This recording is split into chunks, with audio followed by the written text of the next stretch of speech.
WhatsApp guys, কেমন আছেন আপনারা? আশা করি ভালো আছেন। তো আবার একটা নতুন ব্লগ নিয়ে চলে আসলাম।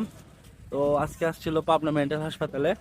তো আসার কারণ হলো যে গতকালকে ময়মনসিংহ থেকে আমাদের পাবনায় বরযাত্রী আসছিল। আমি তাদেরকে পাবনা মেন্টাল হাসপাতাল ঘুরে ঘুরে দেখাবো। আজকে যে সবার সাথে আসলাম, ইচ্ছা হলো একটা ব্লগ করার। সামনে মেন্টাল হাসপাতাল দেখছি, পরিচয় করাই দিন আমার এক প্রিয় মানুষের সাথে। এ হলো আমার শালি হয়। জায়গার পরিবেশটা অনেক সুন্দর, খোলামেলা জায়গা, আসবস্প করে আসা হয় না। তো আজকে যাই হোক চলে আসলাম। অশ্রু ভাইকে খুব মিস করছি, যেহেতু অশ্রু ভাই মানে যেই কোনো জায়গায় যাই আমি অশ্রু ভাইকে নিয়ে যাই ব্লগে। তো যাই হোক আজকে অশ্রু ভাই ব্যস্ত। আজ 16ই ডিসেম্বর, আজকে আমাদের এই দিনে দেশ স্বাধীন হয়েছিল। তো আজকে সেই খুশির দিন। যাই হোক আমারও খুব ভালো লাগছে দিনটাই। এখানে দেখতেছি ফুটবল খেলতেছে। তো আমি মেন্টাল হাসপাতালের মেন শাখায় চলে আসছি। এটা হলো মেন্টাল হাসপাতাল। তো এখানে অনেকেই যাচ্ছে ভিতরে। আমি যেহেতু ভিডিও করব না, মানে ভিতরে যাই, তো বাইরে যা সৌন্দর্যটা আছে তা আপনাদেরকে দেখাবো। সবাই পাগলকে দেখতে ভিতরে যাচ্ছিল, কিন্তু সিকিউরিটি ঢুকতে দেয় নাই। তো সম্পূর্ণ নিষেধ করে দিছে, মানে এখান থেকে দেখা যায়, তো এখান থেকে দেখবে। তাদের জন্য আমি দোয়া করি যে তারা দ্রুত সুস্থ হয়ে যাক, আর যেখান থেকে আসছে সেখানে ফিরে যাক। তো অনেক মানুষ,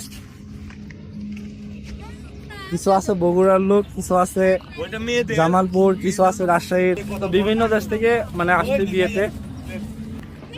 এই হুজুর, আসসালামু আলাইকুম।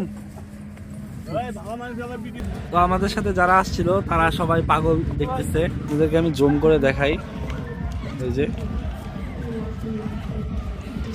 যেহেতু আমি যাব না, মানে এসব নিয়ে ভিডিও করা উচিত না। অনেকে দেখি ফানি ভিডিও বানাই, এটা ঠিক না। তুমি কার মোটরসাইকেল আবার ছবি তুলবা? হ্যাঁ, আমি সোনিকাকে অনেকগুলো ছবি তুলে দিলাম। তো একটার পর একটা ছবি তুলতেই আছে সে। তো সবাই ডাকতেছে আমাকে, তো আমি সামনে মানে আপনার ভিডিও তো আমি দেখি ইউটিউবে, মানে দেখা করার খুব ইচ্ছা ছিল, আজকে দেখা হয়ে গেল ভাই। ধন্যবাদ ধন্যবাদ ভাই, ধন্যবাদ। আপনার ভিডিও মানে অনেক ভালো লাগে আমার, হচ্ছে অনেক আমি ফলো করি আপনাকে, কিন্তু ফেসবুকে ইউটিউবে ফলো করি। হঠাৎ এইভাবে দেখা হয়ে যাবে আমি ভাবতেই পারি। তো গাইস, আমার একজন ফলোয়ার আমার ভিডিও দেখে বলছে যে আমার ভিডিওগুলো অনেক ভালো হয়। তো সেজন্য আমাকে বলতেছে। তো দেখ ভাই, আপনি ধন্যবাদ অনেক। যে আমাদের দোয়া করবেন অবশ্যই। আপনার নাম ভাই? তাসিব আমার নাম, তাসিব। বগুড়া থেকে তাসিব, আচ্ছা। অনেকদিন হলে আপনাকে ফলো করি। তো যাই হোক, আপনারাও একটু ফলো করবেন, আমাকে সাবস্ক্রাইব করবেন অবশ্যই। সামনে চা খাবো, তো ভাইকে নিয়ে চা খাই। তাহলে আপনাদের সাথে দেখা হচ্ছে পরে। গাইস, জায়গাটা খুবই অস্থির একটা জায়গা, মানে অনেক সুন্দর কিউট জায়গা। মানে একা একা থাকলেও মানে ভালো লাগবে। অনেক দেখছি অনেক ছেলে মেয়ে বসে আছে এখানে, সময় কাটাচ্ছে। আসলে এটা বসে বসে থাকারই জায়গা। আর আর ওরা কোথায় আছে আমি ওদেরকে খুঁজছি, খুঁজে ওদের সাথে দেখা করবো। দেখা করে আবার বাসায় যেতে হবে, আর দুপুরে লাঞ্চ করতে হবে। অনেকক্ষণ ধরেই বসে আছে। তো আশ্রমে যাওয়ার কথা ছিল, কেউ যাচ্ছে না, সবাই খাচ্ছে ফুচকা। আশ্রমে যাওয়ার জন্য খুব মানে মনটা কেমন কেমন করছে। এই দেখুন, খাইছে সবাই একত্র করে, সবাইকে নিয়ে আসলাম। কেউ আটকে যাচ্ছিল না। এই হলো আশ্রম। অনেকদিন ধরে ইচ্ছা ব্লগ করব আশ্রমে, কিন্তু করা হয় না। ভাই ভালো আছেন? আপনাদেরকে আশ্রমটা আমি ঘুরে ঘুরে দেখাচ্ছি। এই দেখুন, এলো আশ্রমের সৌন্দর্য জায়গাগুলো। এটা হলো মেন শাখা আশ্রমের। আজকে অতিরিক্ত রোদ পড়ে গেছে, আর শীতের দিন রোদ পড়লে ভালো। তা এরকম অনেক সুন্দর সুন্দর জায়গা আছে, সেগুলো আপনাদেরকে দেখাচ্ছি। এখানে কেউ আসতে যাচ্ছিল না, আমি সবাইকে নিয়ে আসলাম জোর করে।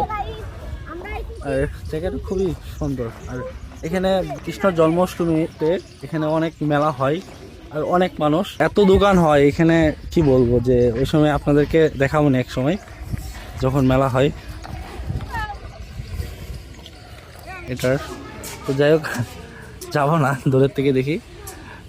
আপনাদেরকে একটা জিনিস দেখাই। যে ছবিটা দেখতে পারতেছেন, এটা হলো অনুকূল চন্দ্রর বাবা মা। আর এটা হলো অনুকূল চন্দ্রর আগে বাড়ি ছিল।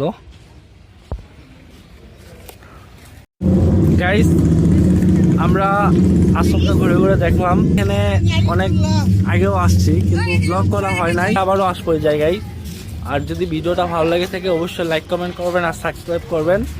আর যারা আসছে মানে বরযাত্রী তারা চলে যাবে, তাদের গার্জেনরা ফোন দিচ্ছে, মানে অনেক দূর থেকে আসছে তো তাদের গাড়িটা ছেড়ে দিবে দ্রুত। আর সবাই উঠে যাচ্ছে তাড়াতাড়ি, আমিও চলে যাব। তো নেক্সট ব্লগ নিয়ে দেখা হবে। ধন্যবাদ সবাইকে, ভালো থাকবেন, সুস্থ থাকবেন।